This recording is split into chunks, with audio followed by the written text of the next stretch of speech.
ఇవాల్టి కార్యక్రమానికి కథానాయకులు ఇద్దరు. ఒకరిది సంగీతం, ఇంకొకరిది సాహిత్యం. స్వర మాలికలతో అల్లిన కళ్యాణి రాగం లాంటి మన కళ్యాణి మారిక్ గారిని వేదిక మీదకి సాదరంగా ఆహ్వానిస్తున్నాను.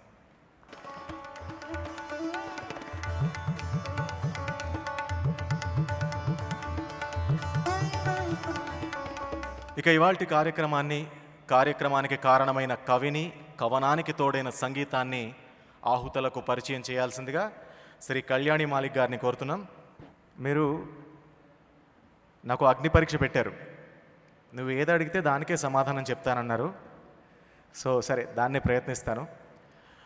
ముందుగా విపిన్ గురించి ఒక 4 మాటలు చెప్పండి, తర్వాతే ప్రశ్నలు వేస్తాను. నేను ఏప్రిల్ 13వ తారీఖున నేను మన ఫిలిం నగర్లో ఉన్న మెలాంజ్లో ఉమా గారిని అండ్ విపిన్ని కలవడం జరిగిందండి. ఏదో పని చేసి పెట్టాలి, వర్క్ మ్యూజిక్ సంబంధించింది ఏదో మాట్లాడదామని చెప్పి ఎవరో ఫ్రెండ్ ద్వారా ఉంటే వాళ్ళని ఫస్ట్ టైం కలవడం జరిగిందండి. సో ఏం పని ఏంటన్నది నాకు సరిగా అవగాహన లేదు. అక్కడికి వెళ్ళిన తర్వాత కాఫీలు టీలు అయిన తర్వాత ఏంటండి ఏం చేద్దాం అని అనుకుంటున్నారండి అంటే అప్పుడు విపిన్ని పరిచయం చేసి, విపిన్ అనే కుర్రాడు కవితలు చాలా బాగా రాస్తాడండి, తను 150 దాకా కొన్ని రాశాడు. అవన్నీ నాకు బాగా నచ్చి, తెలుగు అంటే విపరీతమైన ప్రేమతోటి, లిటరేచర్ మీద ఉన్న ప్యాషన్ తోటి అవి బాగా నచ్చి అవి ప్రచురణ చేద్దామని చెప్పి నా ఆలోచన అండి. అండ్ ప్రచురణ చేయడమే కాకుండా దాంట్లో ఒక 7 మీకు నచ్చినవి ఎంచుకుని వాటికి మీరు సంగీతాన్ని సమకూర్చాలని అడగటం జరిగిందండి.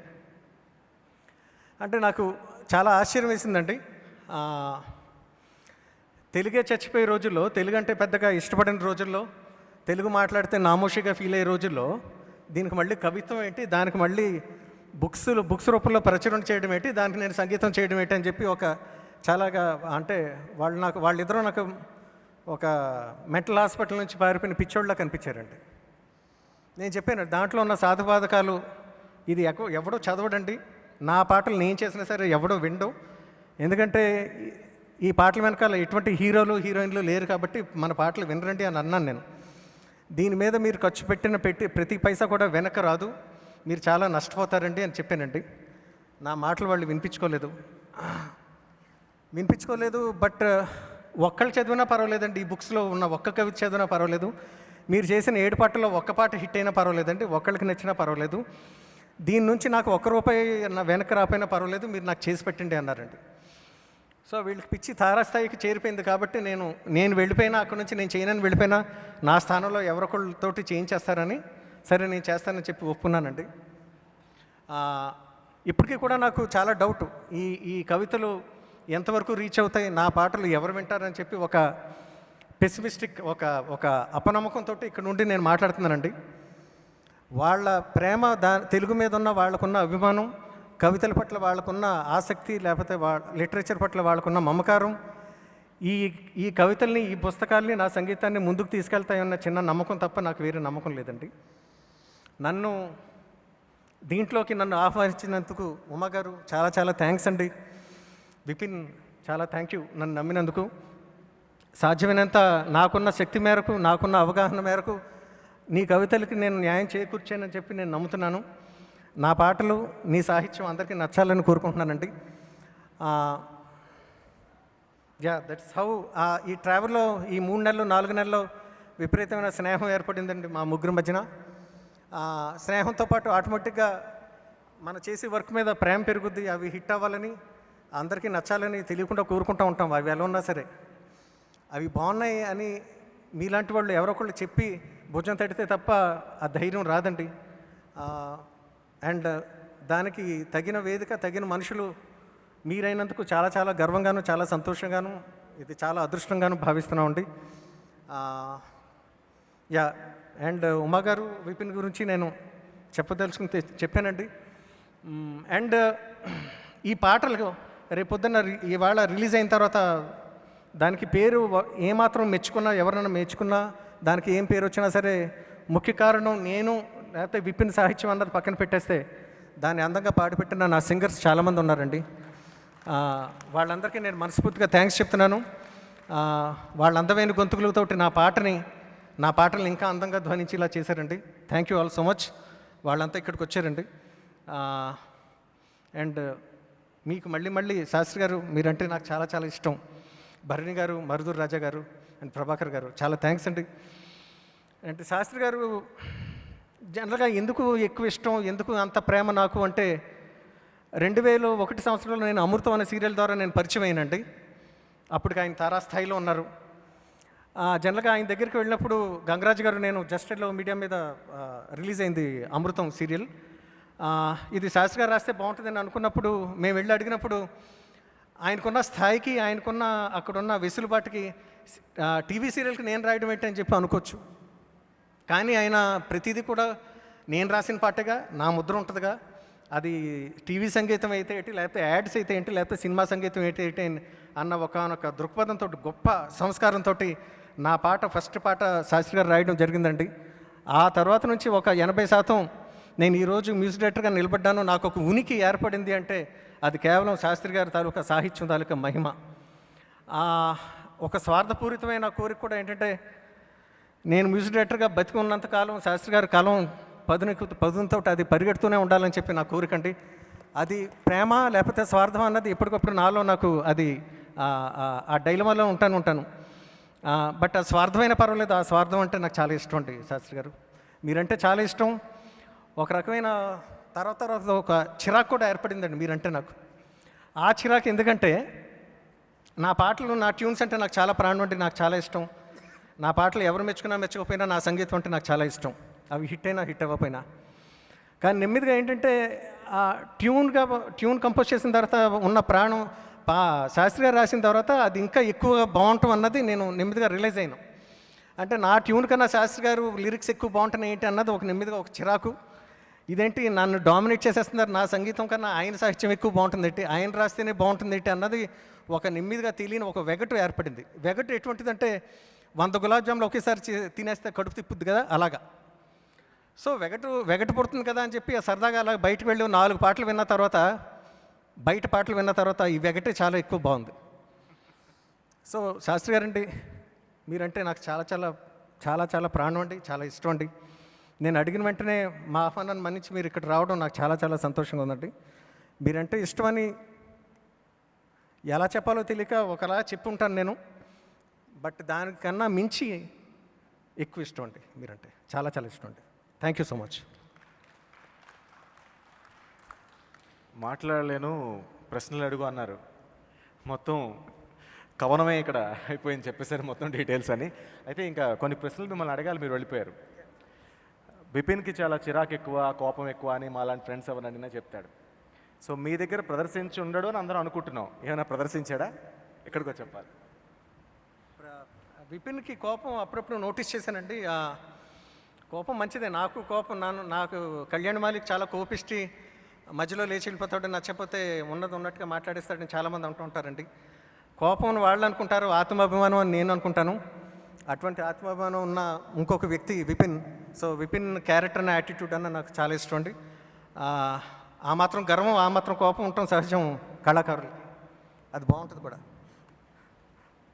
మీరు కవిత్వం కూడా రాసేస్తున్నారు, కోపాన్ని ఆభరణం చేసేసారు. తర్వాత మీరు ఇప్పుడు మొత్తం చూసిన, మీరు ఇటు రావాలి ప్లీజ్. ఈ మొత్తం కవితల్లో మీకు రసగుల్లాలా అనిపించిన ఒక కవిత అని నాకు ఇచ్చారు. రసగుల్లా అని ఎందుకన్నానంటే, సార్ ఇందాక అందుకే 100 గులాబ్ జాములు తింటే వెగట వస్తుంది అన్నారు, కానీ 100 రసగుల్లాలు తింటే సార్కి విరక్తి రాదంట. సో అందుకు గులాబ్ జాములు చెప్పినట్టున్నారు. సో ఆ రసగుల్లా లాంటి కవితని మీరు చదివి వినిపించాలి. నేను చేసిన 7 పాటల్లో 7 మనవే, మన బిడ్డలే అని చెప్పి అని అనుకున్నా తెలియకుండా ఒక బిడ్డ మీద ఎక్కువ ప్రేమ కలుగుతూ ఉంటుందండి. అది ఎందుకు కలిగింది, ఎందుకు అలా జరిగింది, మిగతా వాటి మీద అంత ప్రేమ ఎందుకు లేదన్నది విశ్లేషించుకుంటే మనకు ఒక పట్టాన సరైన సమాధానం దొరకదండి ఒక్కోసారి. అలాగా నేను చేసిన 7 పాటల్లో నాకు విపిన్ రాసిన చెలియ చెంగున అన్న పాట నాకు ఫస్ట్ కంపోజ్ చేసిన మీదట, ఫస్ట్ బిడ్డ అంటే చాలామందికి తల్లిదండ్రులకి ఎక్కువ మమకారం ఉంటుందండి.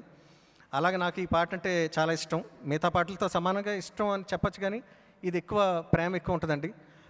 ఆ పాట ఇక్కడ మ్యూజిక్ లేదు, నేను జస్ట్ రాగా నేను మీకు పాడి వినిపిస్తాను. ఎక్కడైనా తప్పులు ఉండొచ్చు. నేను చేసినవి నేను పాడుకుంటున్నప్పుడు కూడా ఒకసారి మర్చిపోయి నేను తప్పులు పాడేస్తూ ఉంటాను.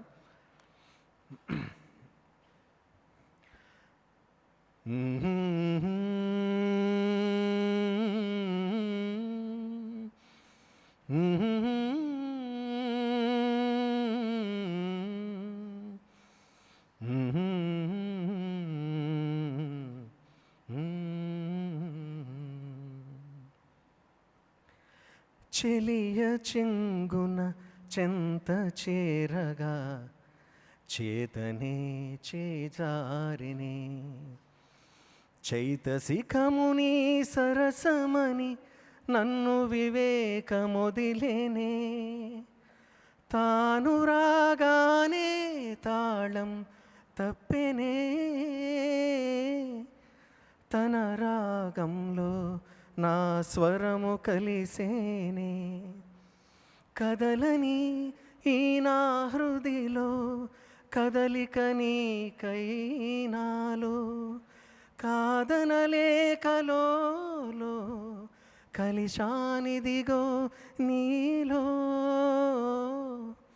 చెలియ చెంగున చెంత చేరగా చేతనే చేజారిని అందమంతా అంది కొంత ఆశ నాపేస్తే ఎలా తనువులే మరి తరిగిపోయి ఒక్కటైతే ఇంతలా చిటికెలో రాలే ఆకు అంబరాన జారే చినుకు హద్దులకు ఇచ్చేయి కునుకు దగ్గరకొచ్చేయి నాకు రాలిన ఆ ప్రతి ఆకు జారిన ప్రతి ఆ చినుకు చెప్పెనులే నీకు నీపై ప్రేమేగా నాకు చెలియ చెంగున చెంత చేరగా చేతని చేజారిని. థ్యాంక్ యూ అండి. ఇది నా చాలా ఫేవరెట్ సాంగ్. ఇది ఆల్బంలో కృష్ణ తేజస్వి అని నాకు చాలా చాలా ఇష్టమైన సింగర్ తోటి పాడించాను. యాక్చువల్గా ఒరిజినల్గా నేనే పాడదాం అనుకున్నానండి, బట్ కానీ నాకన్నా తను బాగా పాడతాడన్న ఉద్దేశంతో ఇది కృష్ణ తేజస్వి అనే సింగర్కి ఇచ్చి పాడించడం జరిగింది. అనుకున్నట్టుగానే నాకన్నా చాలా బాగా పాడాడండి. Best wishes Krishna Tejaswi and all the singers. Thank you. మీరు వచ్చి నేను అడిగిన వెంటనే నాకు చాలా సహకరించారు. ఎంతో అందంగా పాడారు. నా పాటను ఇంకా మధురంగా వినిపించేలాగా మీరు చాలా బాగా కృషి చేశారు. I will never forget this. Thank you all so much. Thank you sir. Thank you so much. ముచ్చటగా 3 సినిమాలకు రాసి రచయితలు కనుమరుగైపోతున్న కాలం ఇది. కానీ 200 పైచిలకు సినిమాలకు రచయితగా మాటల వ్యవసాయం చేస్తున్న ఈ సాయంత్రపు ప్రత్యేక అతిథి శ్రీ మరుధూరి రాజా గారిని వేదికపైకి సగౌరవంగా ఆహ్వానిస్తున్నాం.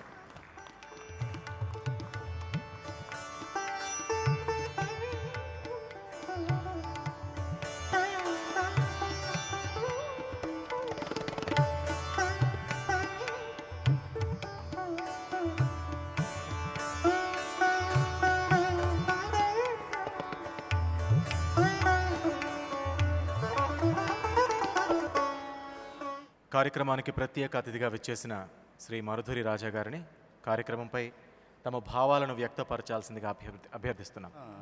పెద్దలు సిరివెన్నెల సీతారామశాస్త్రి గారికి, పరకాల ప్రభాకర్ గారికి, అన్నయ్య తనికెళ్ళ భరణి గారికి, రాజా శివానంద దంపతులకు అందరికీ నమస్కారం. ఇప్పుడు కవులు కావాలి, కవిత్వాలు రావాలి, చాలా ఇంట్రెస్టింగ్గా ఎవరు రాస్తున్నారు, రాయాలని ఉత్సాహపడుతున్నారని ఎంతోమందిని చూస్తుంటాం. నేను సరదాగా కొన్ని విషయాలు చెప్తా. నా దగ్గరికి వస్తుంటారు, మేము పాటలు రాసాము, కవిత్వాలు రాసాము, మీరు వినమని. ఫస్ట్లో నేను చాలా సహనంగా అందరినీ ఎంకరేజ్ చేయాలి, వింటుండేవాడు. నేను చాలా ఓపికగా పిల్లలు వాళ్ళే చదువుతున్నారు ఎంకరేజ్ చేద్దామని వింటుండేవాడిని. పాపం కొంతమంది వాళ్ళ భాష చెప్పలేక చిన్నపిల్లల్లాగా తోచిన ఏదో చెప్తుండేవాళ్ళు. కొంతమంది హింసాత్మక ధోరణిలో వెళ్ళేవాళ్ళు. ఒకసారి ఒక అతను వచ్చాడు, సార్ నేను పాటలు రాశాను, మీరు వినాలని ఫోన్లు చేస్తుంటే, సరే రా బాబు అన్న. అది అనుకోకుండా నేను ఒంగోలు వెళ్ళి రారా బాబు అంటే ఒక చిన్న కట్ట ఒక బ్యాగ్తో వచ్చాడు. అన్నీ పొలిటికల్ పాటలు వినిపించాడు. తెలుగుదేశం వెళ్తుంది, సైకిల్ దూసుకుపోతుంది అని ఒక పాట వినిపించాడు. 2 నిమిషాలు భరించాను. వెంటనే ఇంకో పేపర్ తీసి హస్తం దూసుకుపోతుందని అదే పాట ఆ హస్తం మార్చాడు, సైకిల్ మార్చాడు, వినిపించాడు. నాకు ఆ రోజు నుండి భయం వేసింది పాటలు వినాలంటే. రకరకాలుగా సార్ అన్ని పాటలు వినిపించి, సార్ ఎలా ఉన్నాయి సార్ పాటలు అంటే, బాగున్నాయా, రాజశేఖర రెడ్డి గారు చంద్రబాబు నాయుడు గారు కలిపి ఒక పార్టీ పెడితే ఆ పార్టీకి పాటలు పనికొస్తాయి అని తప్పించుకున్నాను. ఆ రోజు నుండి కవిత్వం ఎవరైనా చెప్తామన్నా ఒక జాగ్రత్తగా వింటుండేవాడిని. ఎందుకంటే పాపం వాళ్ళని బాధ పెట్టడం, నేను బాధపడటం వేస్ట్ అని. అనుకోకుండా మా శిష్యుడు రమణలోక వర్మ అని నా శిష్యుడు, అతను రచయిత, దర్శకుడు. అతను సార్ విపిన్ అని మన కుర్రాడు ఉన్నాడు, నాకు బాగా కావాల్సిన వాడు, అతను కవిత్వం రాస్తున్నాడు, ఆ కవిత్వాలు ఇట్లా పొయిటరీ రాశాడు, మీరు వినాలి అంటే తప్పకుండా అన్నా. ఎందుకంటే అతని మీద నమ్మకం నాకు. విపిన్ వచ్చాడు, 3 బుక్స్ ఇచ్చాడు, చదివా. దృఢమైన పదాలు పడ్డాయి, లోతైన భావాలు ఉన్నాయి. అతనికి ఏదో చెప్పాలన్న ఒక తపన, ఒక ఆతృత కనిపించింది. ఆ సందర్భంలో అక్కడక్కడ చిన్న చిన్న పదాల్లో అల్లరి చేసిన వెంటనే భావాల్ని కరెక్ట్గా తను చెప్పదలుచుకుంది జాగ్రత్తగా చెప్పాడు. నేను ఒకసారి 2 సార్లు కూడా కొన్ని చదవాల్సి వచ్చింది. తన ప్రయత్నం, గట్టి ప్రయత్నం చేశాడు, మంచి ప్రయత్నం చేశాడు.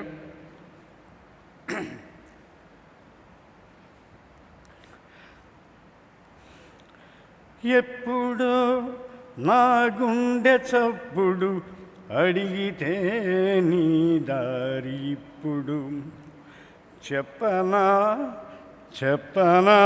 నా సాక్షిగా నా గమ్యమే నీవని. చల్లగా ఆగాలి చెలరేగి అల్లరి చేసినప్పుడు చెప్పనా ఆ చంద్రవంకవు నువ్వని, నా నువ్వని. ఆశ ఆవిరి ఆవేశ జ్వాలగరగులుతుంటే నమ్మనా ఆ వేడి నివ్వని. కాలిపోనా ఇది నా చివరి క్షణమని. ఇది చదివాక అడిగే, బాబు నీకు పెళ్ళయిందా అన్నా. కాలేదు సార్ ఇంకా అన్నాడు. పెళ్లి చేసుకుని ఇంకా బాగా రాస్తామని చెప్పా. ఎందుకంటే అక్కడుండి ఇంకా మెచ్యూరిటీ లెవెల్స్ పెరుగుతాయి, బాగుంటాడు, బాగా తను అర్థం చేసుకొని మంచి మంచి ప్రయత్నాలు ఇంకా ముందు చేస్తాడని భగవంతుడు ఆ శక్తి అతనికి ఇవ్వాలని కోరుకుంటూ సెలవు తీసుకుంటున్నాను. విపిన్ సూర్య, ఈ పేరుకి అర్థం ఇవాళే తెలుసుకున్నాను. వనంలో వెలుగులు నింపే రేడు ఈ సూర్యుడు. అది కవితా వనమని, ఆ వెలుగు అక్షర హోమపు కాంతి అని ఈ కవనత్రయం చూస్తే అర్థమవుతుంది. నా ప్రియమిత్రుడు విపిన్ని వేదికపైకి ఆహ్వానిస్తున్నాను. కవి హృదయం, కవి హృదయం, కవి హృదయం, కన్నులు రెండే కాని కవి హృదయం, భావాలుండే బాణి కవి హృదయం, చట్టపట్టాల కవి హృదయం, చుట్టూ చుట్టాలే కవి హృదయం, బంధం అనుబంధం కవి హృదయం, అందం ఆనందం కవి హృదయం, ఉద్యమమే కవి హృదయం, విప్లవమే కవి హృదయం, ఉత్సాహం కవి హృదయం, న్యాయానికిది నిలయం.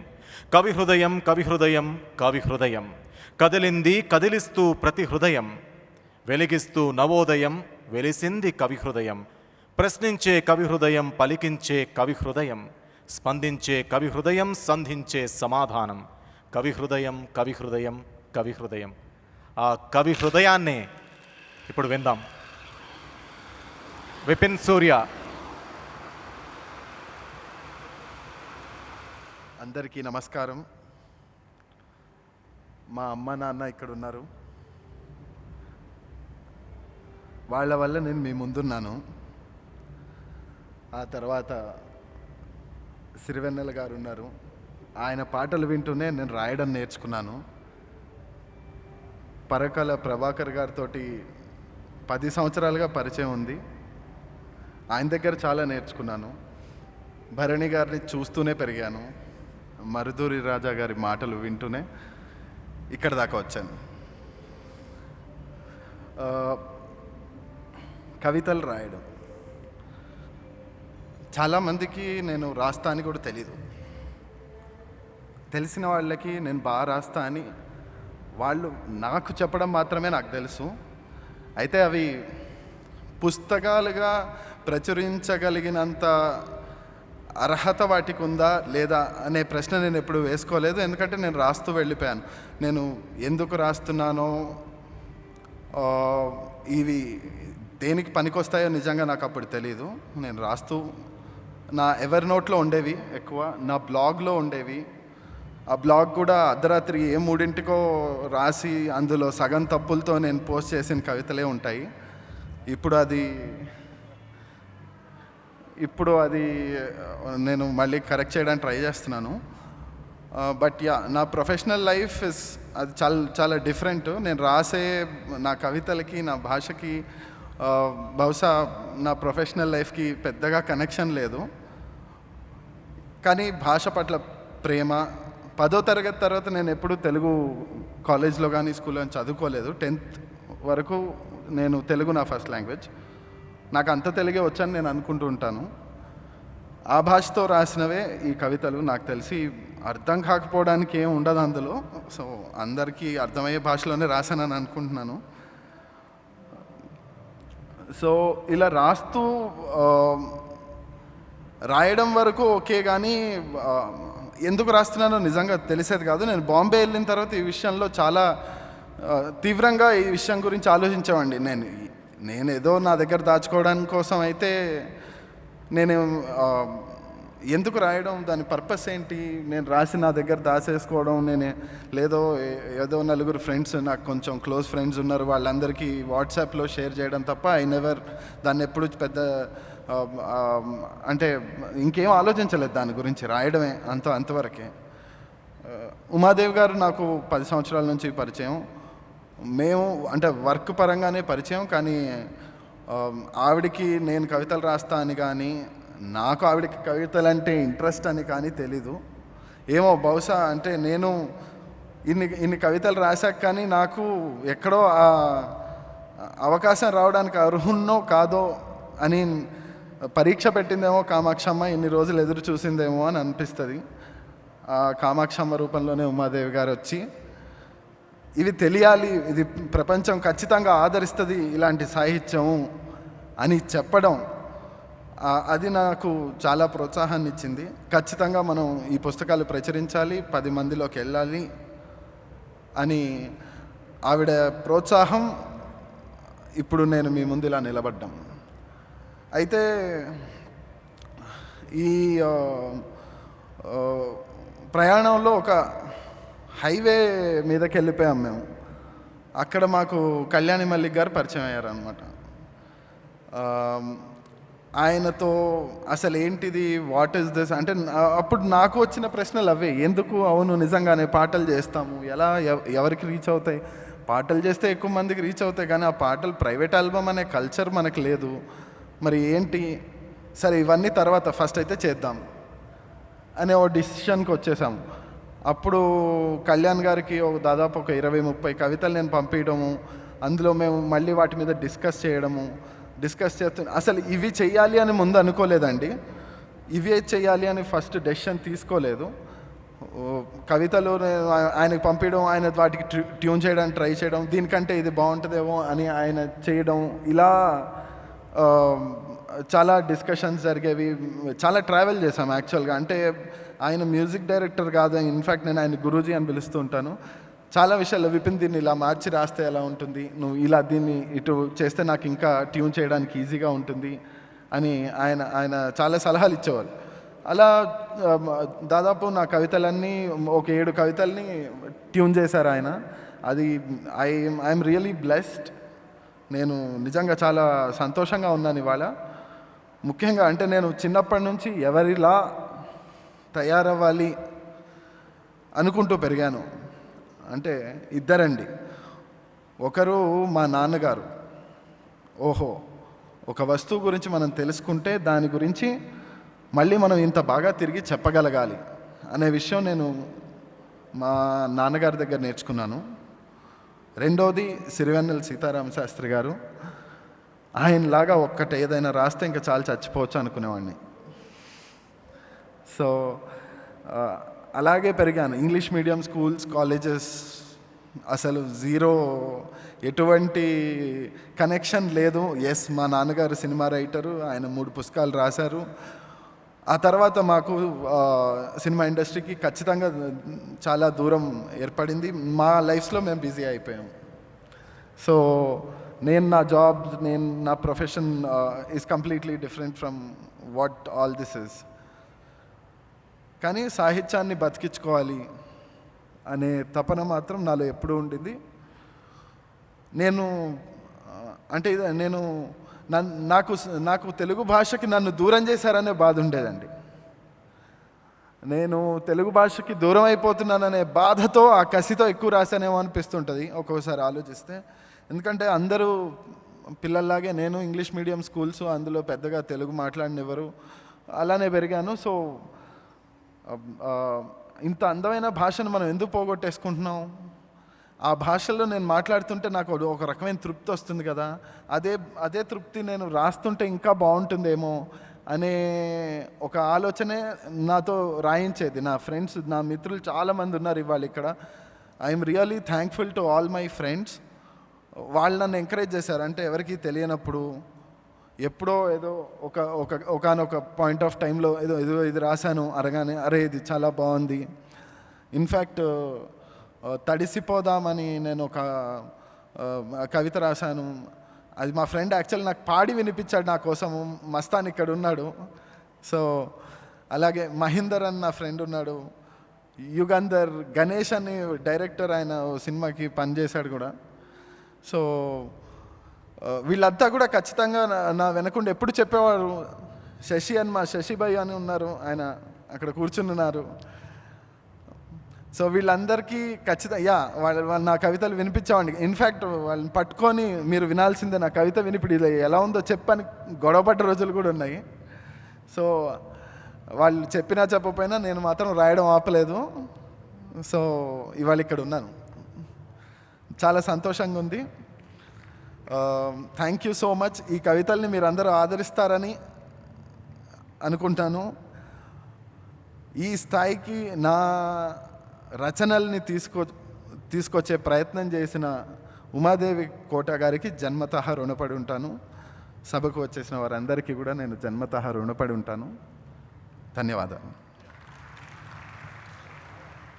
Please do subscribe to Madhura Audio. Please subscribe to Madhura Audios. Please subscribe to Madhura Audio. Please subscribe to Madhura Audio. Please subscribe to Madhura Audio. Don't forget to subscribe to Madhura Audio.